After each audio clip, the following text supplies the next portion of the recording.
one officer discharged their weapon and they struck the driver of the vehicle. And following that, the vehicle traveled several blocks before striking another vehicle. The Brooklyn Center police officers who were present at the scene and who were attempting to apprehend the driver did respond with an attempt at saving the young man's life. However, the young man died at the scene. Our Brooklyn Center officers do wear body cams, and so there is body camera footage of the event. And we do plan on releasing the body camera footage today. In fact, we plan to do so here. But, you know, I want to say that our hearts are aching right now. We are in pain right now. And we recognize that this couldn't have happened at a worse time. We recognize that this is happening at a time when our community, when all of America, indeed all of the world, is watching our community, that we are all collectively devastated, and we have been for over a year now by the killing of George Floyd, and that we continue to be distressed as we go through the Derek Chauvin trial. So having a police-involved shooting happen in our community and killing a young man is heartbreaking and just unfathomable.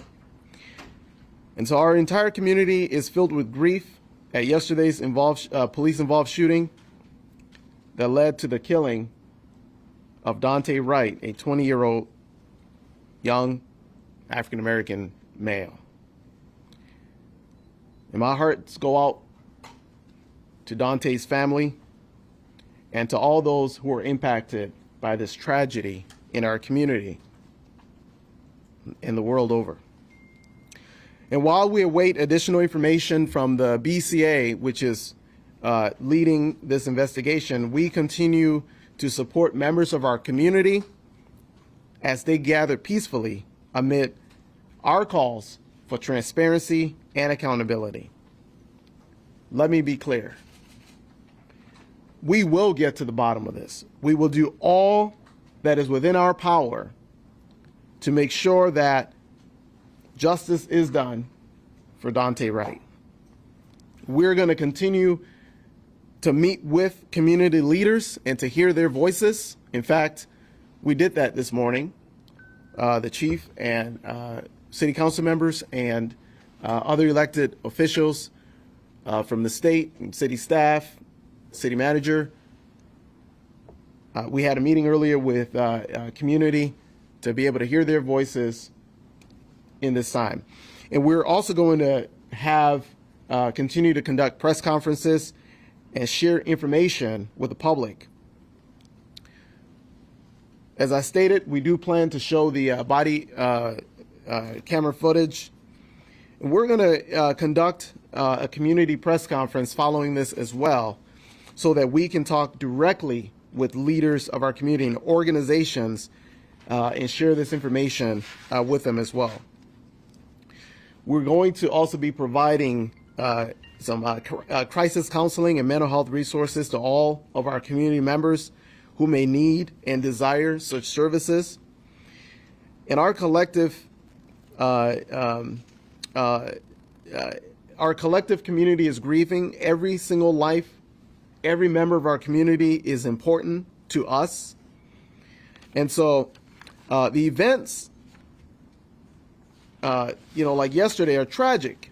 And, they take each and every one of us, they take a part of us as we experience these traumatic events. Just being exposed to it, I'm sure you're all feeling the aftermath of the weightiness of what we're all feeling collectively. And so I am going to invite Chief Tim Gannon to come up and He's going to provide you a briefing about the details of what transpired yesterday, and then we'll stand for questions. Thank you, Mr. Mayor. Good afternoon, everybody. My name is Tim Gannon. It's Gannon. I'm the Chief of Police here in Brooklyn Center. I've been the Chief for approximately 5 years, and I've been a police officer in the city for 27. Today, I will be releasing the body-worn footage worn by the officer involved in the fatal officer-involved shooting that happened on Sunday afternoon.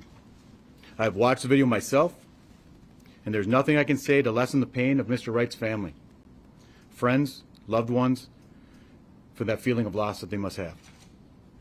That pain is shared by the community and also all those involved in the incident. What I can do is convey my deepest sympathies to the Wright family and be transparent with the information I'm aware of at this time. That will include showing a video portion from the point of deadly force used by the officer, as well as the officer's immediate reaction after the use of deadly force. I caution everybody as you watch this that this will be graphic and unedited. Could I have that video start, please? Someone turn the lights off? Just a moment here. Okay. Will it be on both? Go ahead. It should be on both screens.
Oh, wow.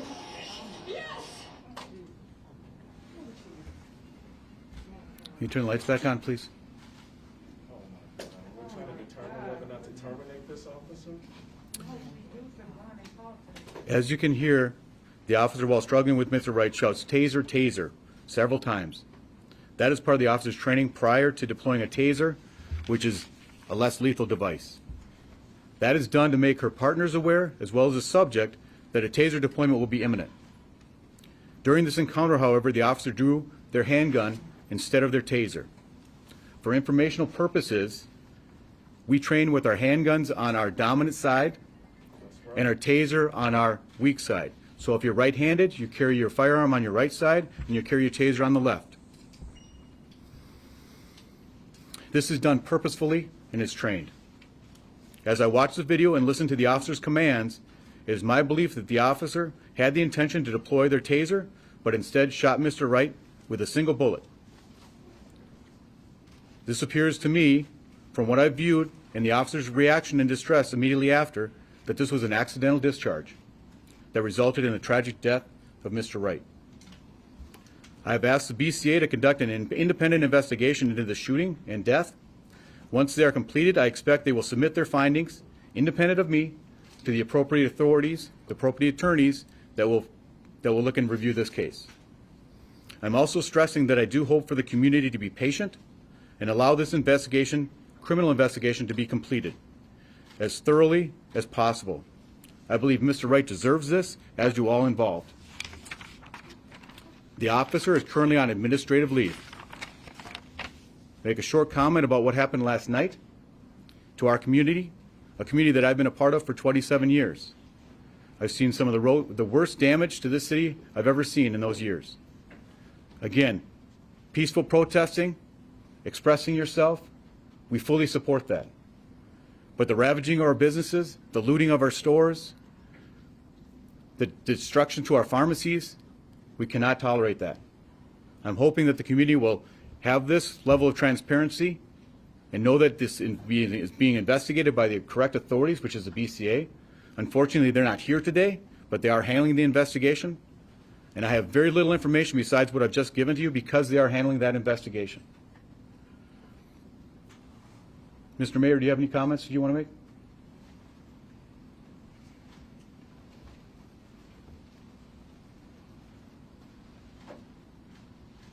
All right, so we're going to open it up for questions, but I just want to reiterate that, obviously this is deeply tragic, and we're going to do everything that we can to ensure justice is done, to ensure that our communities are made whole. And with respect to the events last night, obviously there were folks in their community who were grieving, who showed up initially at the location where Daunte Wright was killed, and were gathering, and obviously later on, as the night went on and unfolded, there were a series of events that led to an escalation in the protest later on into the evening. Later on, I did issue a curfew, which was in place until 6 a.m. this morning, to ensure that we're taking steps to keep the community safe. We do want to emphasize that we believe strongly in people's rights to gather and to express their grievance and to protest. That is a fundamental American right, and we're going to protect that right. And at the same time, we're going to also work to protect the safety of our community. And so we'll now open it up for questions. Is it going to be sent over to the Hennepin County Attorney's Office for possible charges? Chief? It's far too early to know which authority is going to be prosecuting, if it's their prosecution. So I don't know how that's going to play out. Unfortunately, the BCA normally is present here during these types of conferences. But what I've understood is the releasing of video this early in a situation is not something that they condone. They leave it up to me to do that. And as I decided to do that, they're not part of this conversation. They're not part of this press conference at this time. Why did you decide to do this today? I felt the community needed to know what happened. They needed to see it. I needed to be transparent, and I want to be forthright. I due respect to Daunte as well. Chief, can you talk about what led to the traffic stop? Daunte Wright's mother told reporters he had an air freshener hanging on his rear mirror. From what I've understood from the public safety briefing, there was an expired registration on the vehicle. That means the tabs were expired. Upon arrival, when the officer made contact, I think at that time when he walked up to the car, he discovered that there was a hanging item from the rearview mirror. So there was a contact that the officer went up there initially for, obtained his ID or his name, and he walked back to his car, and at that time he ran his name and he found out that he needed a warrant. That's why they were moving from the car and they were making a custodial arrest. Can you tell us more about the warrants? I have very little information on the warrant other than it was a gross misdemeanor warrant. Dante's brother tells us his brother didn't know he had a warrant for his arrest and recently missed meeting with his probation officer. That I don't know. So there is a perception, I think in the US and around the world, that had Daunte Wright been my colour, this wouldn't have happened to him. Why is it that police officers in the United States keep killing young black men and young black women far, far, far higher rate than they do white? I don't have an answer to that question. This black man is real here in the state of Minnesota. I can answer that question. Was there a gun found in the car? There's no gun that I was made aware of. I did not search the car, but I've not been made aware of a gun in the vehicle. The officer, is she under any type of There has been mental evaluation? a fair amount of social chatter in media, which I don't normally comment on, but there was some comments in social media that she had committed suicide. That is not true. That is not true. To the best of my knowledge, she's being taken care of right now. What can you tell us about this officer and how long she's been with the department? At this point in time, I don't have that. I will not release that information. That should be released very shortly, though. I believe the BCA has a system in place where they'll be releasing the names of all parties involved and also all their training records and all that information as far as tenure and seniority. That'll be released shortly. And Adrian Broadus again, do you plan to step down if people call for your resignation after the actions outside of this police department last night? At this point, I do not. Chief, what was happening then? What are we seeing in the video prior to the shot? You described the taser and the weapon. What was happening there? I'm not in the mind of the officer. I can only see what you're all seeing. I can couple that with some of the training much of the training that I've received, and that's why I'm believing it to be an accidental discharge. But prior to that, there was some sort of activity going on. When they were trying to take him into custody? It appeared to me from the video that the individual was trying to get back into his car to leave. Chief, how often do officers go through firearm training to try and maybe prevent something like that happening where you don't make that kind of mistake? Is it annual training or is it, how does that work? We have numerous trainings throughout the year. We don't try to lump it all in one group, so there's numerous trainings where we do tactical training, we do firearms training, we do taser deployments. We have pretty thorough taser requalifications on a yearly basis, but then we also do a number of scenarios and role-playing exercises as well. I can take one more question, please. In the midst of a pandemic, why was it a priority to pull someone over for expired tax? And I don't know if that was a priority, but it was a violation that the officer observed and initiated a traffic stop. Chief, are you aware that there's a significant delay? Are you aware that there's a significant delay in getting tabs and things of this nature from the DMV? So even people who have purchased tabs are unable to get them because there's a 2 to 3 month backlog. Are you aware of that? And is your staff also aware of that? And have you made any type of recommendations to your staff to be mindful that we're in the middle of a pandemic and don't pull people over for tabs, particularly because there is a significant delay in getting those tabs from the Department of Motor Vehicles? Are you aware of that? I am aware of Chief that. Police. I am aware of that. Is your staff aware of that? Yes, they are. Chief, That was the last question. I'm sorry. I'm sorry. I'm sorry. Mr. Mayor. Questions are done. Mr. Mayor, may I ask you, in that video, the female officer clearly made a fatal mistake. She did the wrong thing. We understand she's going to be receiving some type of counseling, but should she lose her job since it's abundantly clear that she killed someone? Let me be very clear. My position is that we cannot afford to make mistakes that lead to the loss of life of other people in our profession. And so I do fully support releasing the officer of her duties. you support her being fired? I do. Okay. Mr. Mayor, you just said yourself, the whole world is watching the Twin Cities right now. Why weren't police forces looking out for, just looking out about what they were doing? Why weren't they taking greater precautions when they got involved in incidents like this? Do you have any answer for that? I don't have an answer. I have not spoken with the officers involved myself.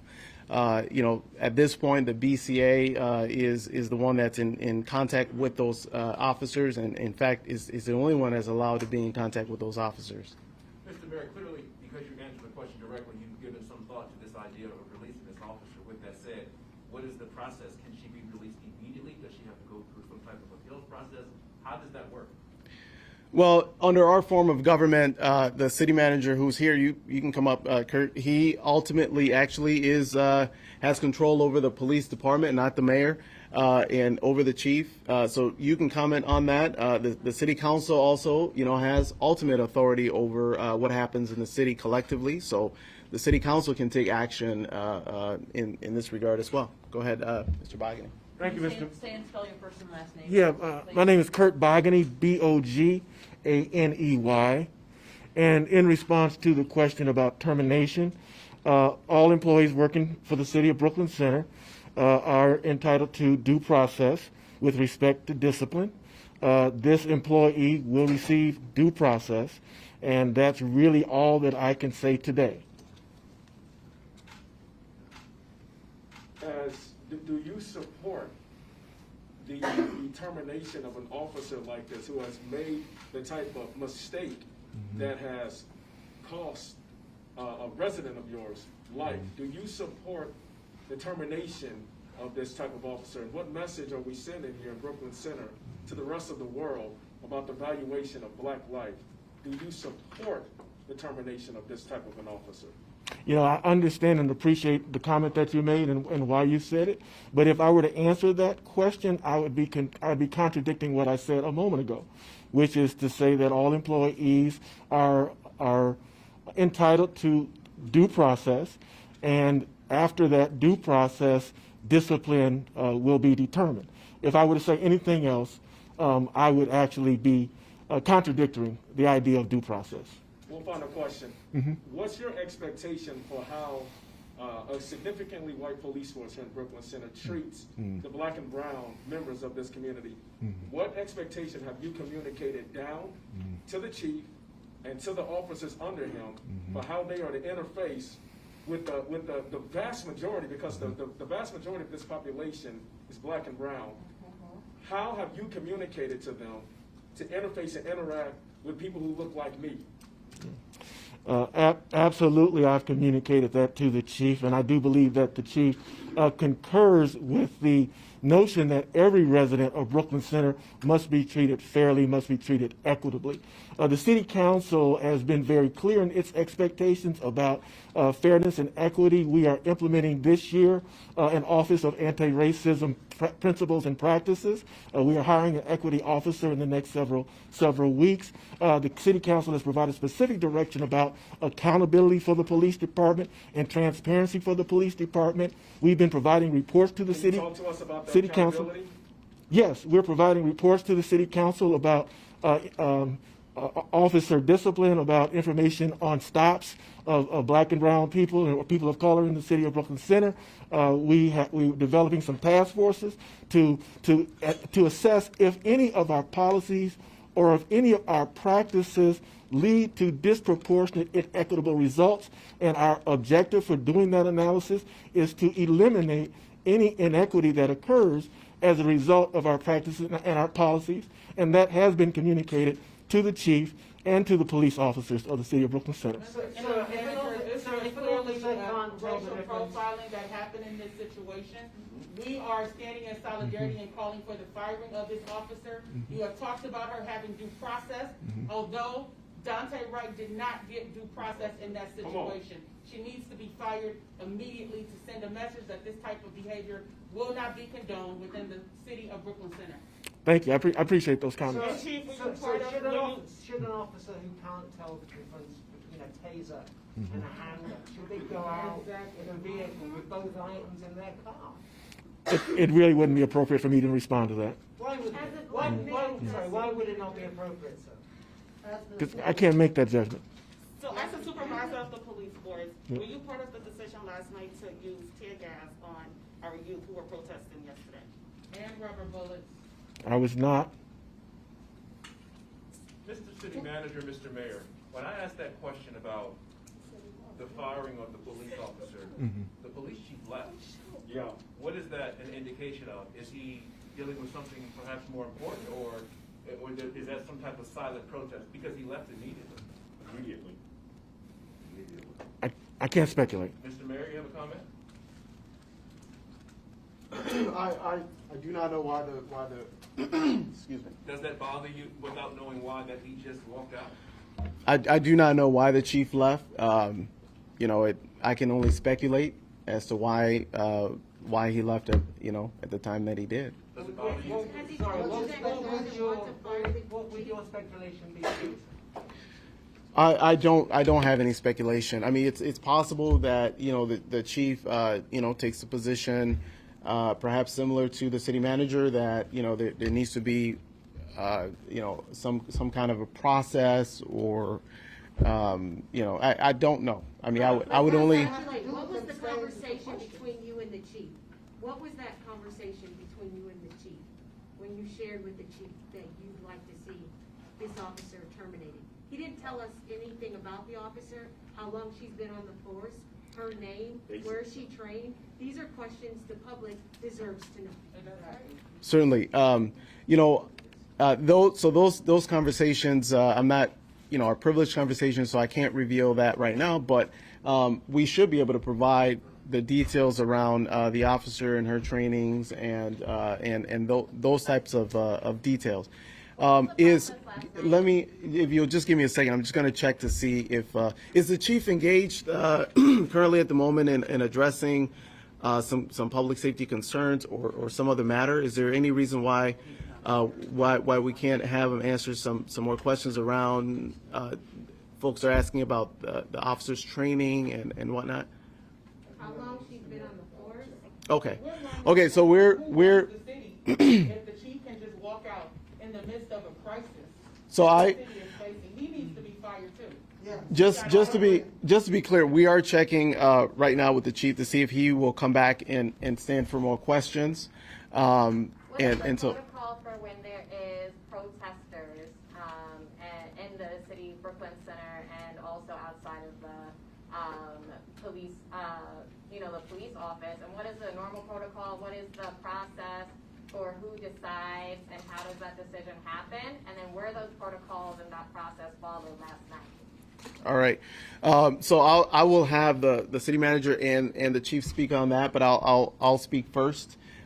My role becomes active the moment that I declare a state of emergency, and if the city council acts to give the mayor authority over the police, or under their circumstances, if there's a declaration of martial law. And so my role really is one of influence in those situations. I cannot give commands to the department. I cannot instruct the police chief to take certain actions or not to take certain actions. The person who can do that is the city manager. And so in terms of what the protocols are and, for handling protests, I imagine the chief will be coming back to join us and speak on that shortly. But Mr. Bogany, if you have any comments on that. And could you release the name of the officer who's involved in the shooting? It's public data. It's my understanding that name will be released very shortly, but it's my understanding that at this point the BCA, who's doing the investigation, is not. The BCA is not required to conduct the investigation. You all specifically chose them, which means you have ultimate authority over what happens and what information is released. So just as the chief released that body camera footage, we're expecting the name of the officer to be released because that is public data. The BCA has no control over that whatsoever. Well, let me say this, and I will let the chief address that particular question as well. But I will tell you this: we have every intent to release that information as quickly as possible, and I just leave it at that. We don't have. There's no reason or desire to withhold that information any longer than it's absolutely necessary. So can you instruct the chief to release her name? I won't do that at this moment, at this place. Why? It would be inappropriate. That's not inappropriate. What was inappropriate was killing Daunte Wright under those circumstances. So you are working harder to protect a killer cop than a victim of police murder. Okay. Sorry. Yeah. I'm sorry. I'm back. I'm sorry. I left. I'm used to doing the handoff with the BCA, and I apologize for that. Normally, the BCA steps in and they do a lot of the talk about the investigations. That's what I'm used to. So I apologize for that, but I'm back here now. I can answer some more questions, but please realize, in an officer-involved shooting, what happens is I have no contact with that investigation because I don't want to taint that investigation. People can say they scoff at that. I looked at this video, which is unprecedented. I don't know if any chief has done that very often or has looked at that video in advance of that. Sometimes you can't unwatch a video. So hold on, let me finish, please. So what I'm saying is I have limited information. I'm not trying to be disingenuous, but I'm trying to stay away from the investigation. I wish the BCA was here, but again, they probably tell you the same thing, that there's not much they can do because it's an early investigation. Now, please, one question at a time. The fact that this is Yeah, the yes, first sir. time this has Yes, sir. happened in Brooklyn Center? May I ask you directly, as I asked the mayor, do you believe the officer who fired this fatal shot, and I understand there's due process, we get that, but ultimately she shot and killed a 20-year-old man. The mayor has indicated she should be terminated. What's your position on that? My position is that officer afforded due process just like anybody else does. She has the right to be heard. She has the right to give her statement. She has the right to tell what she felt, what she thought. Not what I thought, not what I saw, but what she thought and that may have an impact. She's on administrative time out. She will not be returning to duty until this investigation has run its course. And she, for all intents and purposes, I think we can look at the video and ascertain whether or not she'll be returning. The fact that this is not the first time this has happened. So one question at a time, please. It was over here? Yes. Yes, The ma'am. fact that this is not the first time that this has happened in the city of Brooklyn Center. 2 years ago, we had another officer involved shooting where a young man lost his life. You understand that the public do not trust you and your department right now. And what we are asking for, you are not giving to us. You should already have a process by now on how to deal with the situation. And we really demand to know the information of the officer involved in the shooting. Okay. The first question is we do have a process in place, and that's leaning on the BCA to do their investigation. Every shooting that I've seen, every shooting that I've witnessed has been different. Every circumstance is different around every shooting. It's tragic every time. The loss of life is obviously tragic, but there are different circumstances around every situation. In this particular situation, it was very important for me to get that video out as quickly as possible, and that's what I did. Chief, absolutely unprecedented. I lived in Minnesota 7 years, worked here. Can you just tell us a little bit about how long the officer was on the force here in Brooklyn Center? Was she around when Barway was pulled from the body of water 6 years ago today? The information on the officer is she's a very senior officer. That's the extent that I can do. A very senior officer, and like I do believe that the BCA will be releasing all the information, training records, everything that they have. They'll be releasing that. That's public data. That'll be coming out shortly. And Chief, what is the normal protocol and process for response to protesters? And was that protocol and process followed last night? There was strict adherence to the policy of working with the protest when it turns into a riot. Last night there were numerous warnings to disperse because it was an unlawful assembly. It was declared at least 5 times while I was there. Plenty of time was given to disperse, and it was not. Was it your decision to release tear gas and to shoot rubber bullets at the young protesters? Sure. I'm the police chief in this city. Police action is made by me. The decision is made by me. Does that answer your question? So I have a question. Upon myself and other organizers and activists coming up to the police station, we were really shocked to see utter darkness, to see all of the lights, both interior and exterior, extending all the way out, making the street virtually dark. We were really shocked and surprised to see that. From my experience, and I would imagine most other people's experiences, law enforcement would want to have as much light as possible to be able to see whatever is going on. I was told that the moment the lights all went down, that created a certain level of mood, a certain agitation within the crowd. What was your thinking? Because I was told that you made the ultimate call to turn all the lights off, even the street lights that was out in front of the building, to turn all of the lights off. What was your thinking about turning off the lights in the midst of people coming and attempting to redress at the police station? What was your decision behind turning off all the lights? I don't know about the lights on the street, but I know the building lights were turned off because they created a backlighting for the officers that were on the front lines. They became targets for concrete blocks, frozen cans that I personally saw and ducked. So that's what I turned those lights off. So that turning off the lights made them less of targets? Or? Yes, they weren't backlit. So then the people that were in front, they couldn't see it. So if we have lights in front of us, that's what the police department would like to have. We'd like to be looking out forward, not behind us, because then you get backlit. So the lights that I'm talking about were all around, so the lights were all around the front part of the building. The police were well behind that, but it just created an entire darkness around. It seemed very unusual for a station to have all the lights off, including the lights all in the streets, to create utter darkness and a lot of confusion and a real ominous kind of mood. And I would say that it's very unusual. I've been to a lot of police stations. I've been to a lot of protests. I've been to a lot of these type of events. I have never seen the police department utterly shut down all of the lights. What was your thinking behind, not the backlit lights, but all of the lights, even in the front part of the police station in general, to create utter darkness? Sir, And then also, Sure. one final question. What was your decision to issue a dispersal order while they were peacefully protesting in front of the police station? What led to you to issue a dispersal order, and then on the back end of that 10-minute dispersal order, then to issue out CO2 canisters and gas for the crowd? So, Can you talk to us about yeah, that? just so everybody's clear, I was front and center at the protest, at the riot. We did not. It was a protest. Don't do that. There was no Okay. riot at this There point. was. So, the officers that were putting themselves in harm's way were being pelted with frozen cans of pop. They were being pelted with concrete blocks. And yes, we had our helmets on and we had other protection gear, but an officer was injured, hit in the head with a brick. That was a Hennepin County deputy. He was transported to the hospital. So we had to make decisions. We had to disperse the crowd because we can't allow our officers to be harmed. And I've already answered the question, I believe, about your lighting. I know that's a big deal with you, and I understand that, but I thought I've explained that myself. So that is, I told you it's my decision, and that's why I made that decision. Is there another question? Yes, ma'am. I mean, the room's tense, I can feel it. Yes, ma'am.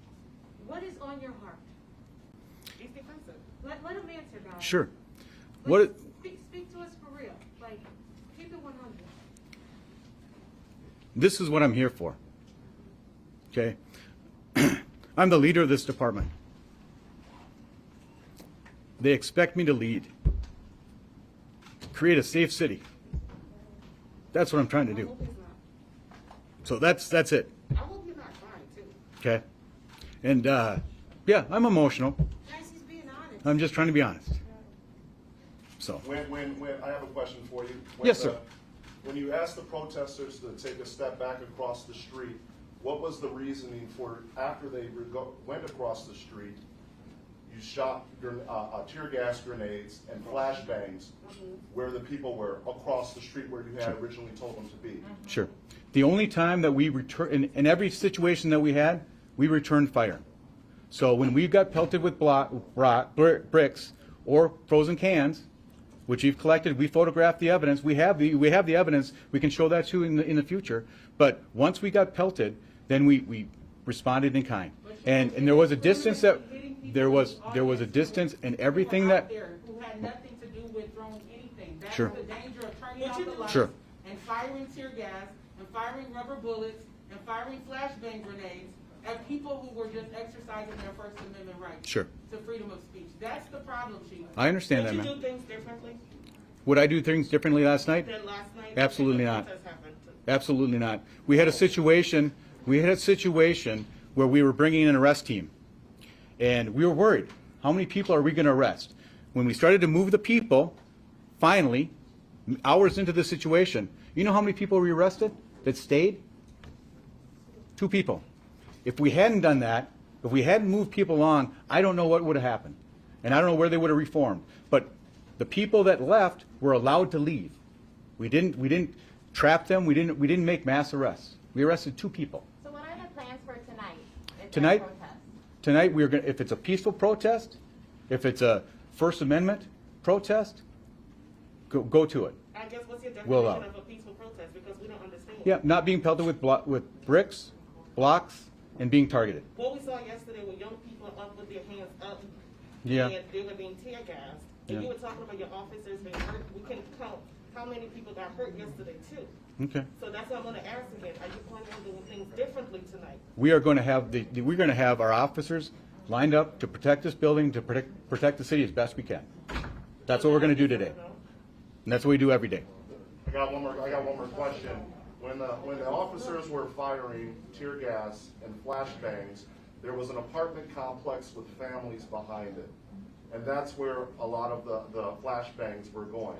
Had a flashbang went into one of those windows and started that building on fire, it put a lot of other people at risk. Okay. Why? I didn't see any flashbang that was very close to those apartments. 1400, 67th, I was there. I didn't see anybody. 6700 Yeah. Humboldt. 40, 6740. Right overhead, over the building. Okay. And we saw that last night. And I didn't see that myself. So good. And I'm not discounting you. Why was, Are there going to be more why questions? was Daunte Wright's body left in the streets for hours yesterday? The due respect for Daunte was given at my order to keep the respect of his body, whether that be covered it or fenced it around, but we needed to have it maintained because we needed the investigation to be complete and thorough.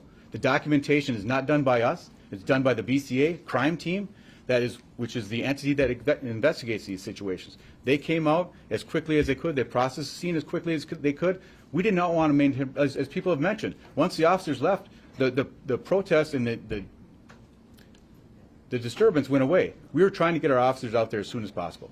Do you understand how dehumanizing that was to have a body lay in the street for 5 hours? That was a priority of my assignment, to get him removed from that as soon as possible without disturbing the crime scene, so that we wouldn't be accused of tampering with the evidence.